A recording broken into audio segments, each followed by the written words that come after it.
A furious chef, an impossible customer, one vengeful slice of potato that accidentally became a billion-dollar industry. Before 1853, nobody ate potato chips. The snack that now fills entire supermarket aisles didn't exist. Potatoes were boiled, mashed, or cut thick and fried as what we'd call French fries today. Saratoga Springs, New York, was America's playground for the wealthy. Millionaires came to take the healing waters and demand perfection from resort chefs. At Moon's Lake House restaurant, one chef was about to lose his patience. George Crumb was half Native American, half African American. A rarity in any professional kitchen of that era. He'd earned his position through exceptional skill. But on one summer evening in 1853, skill wasn't enough. A customer ordered French fried potatoes. Crumb prepared them perfectly. The customer sent them back. Too thick. Crumb cut them thinner. The customer sent them back again. Too soggy. Thinner still. Back they came. Not salty enough. Most chefs would have refused service, but George Crumb had a different idea. If this customer wanted thin potatoes, he'd give him the thinnest potatoes physically possible. So thin they couldn't be eaten with a fork. So crispy they'd shatter. Drowned in salt, Crumb sliced potatoes as thin as paper. He plunged them into crackling hot oil and fried them until they turned golden brown and brittle as autumn leaves. Then he buried them in salt. He sent them out, expecting the customer to finally leave in disgust. The customer loved them.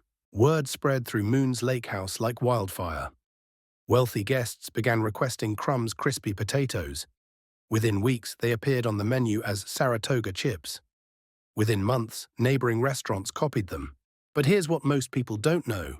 George Crumb didn't actually invent potato chips. He accidentally perfected them. In 1817, 36 years before Crumb's angry moment, a British cook named William Kitchener published a recipe for potatoes fried in slices or shavings. His cookbook became a bestseller in England and America. Early American cookbooks from 1824 included similar recipes, so what made Crumb's version different? Thickness, temperature, texture. Earlier recipes created chips that were tasty but soft. Crumb's rage-fueled technique created something revolutionary, chips so thin and crispy they had an addictive crunch. For decades, Saratoga chips remained a restaurant novelty. Making them required time, skill, and patience. Each batch was hand-sliced and carefully watched to prevent burning.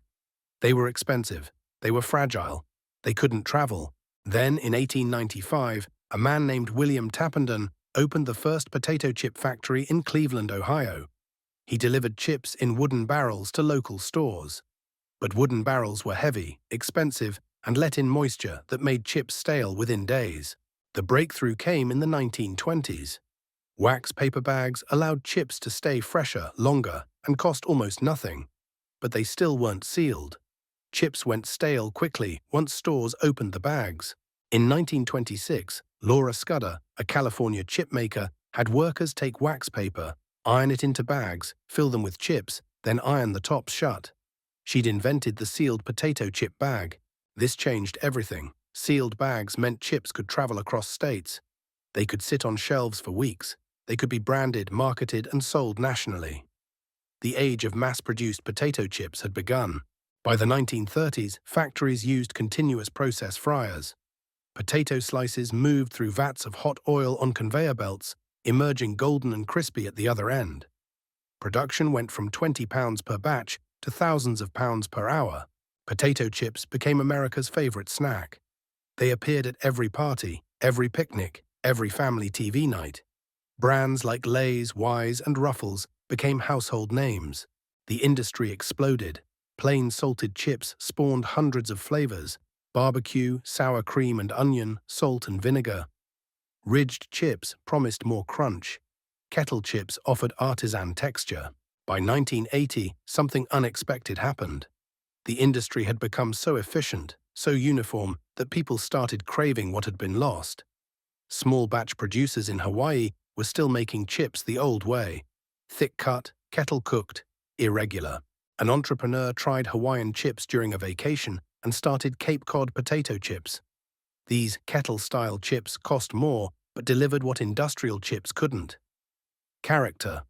Each chip looked different. Each batch tasted slightly unique. They became premium products. In 2002, Swedish researchers discovered that high-temperature cooking created acrylamide in potatoes, a potential carcinogen. International health panic followed, but further research showed no clear cancer link in humans. The scare faded, but it changed the conversation around chip nutrition.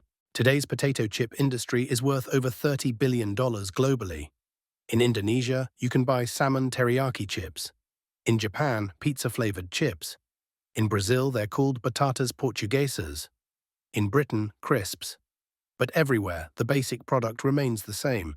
Thin sliced potatoes, fried crispy, impossibly addictive. George Crumb's angry experiment created an empire. His hand-sliced insult became humanity's favorite snack. Every chip you've ever eaten traces back to that moment of culinary rage in Saratoga Springs. One furious chef, one impossible customer, one accidental slice that changed how the world snacks forever. If you enjoyed this story, subscribe for more histories of everyday objects that changed the world. Next time, we'll explore how Post-it notes were invented by a scientist trying to create super strong glue.